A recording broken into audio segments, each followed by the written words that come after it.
In this tutorial, continuing with PowerPoint, remember we have already created the images that we need to. So we're going to insert the images into our PowerPoint document. The first step that you need to do is you need to go up to Insert. Now the menu may be slightly different because I'm using a different version, quite possibly. But if you go down to Picture, and then Picture from File, and then you're going to come and find the images that you want to use. So I'm going to select that one, deselect, Insert here, Picture from File, and select that one.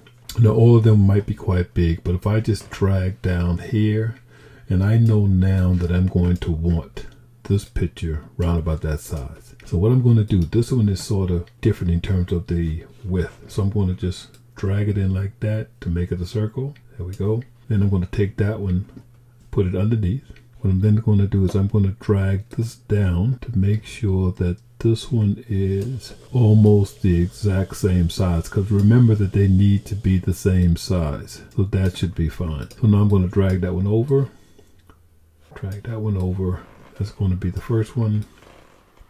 That's going to be the second one. And then if you have two more, you're going to drag those over here.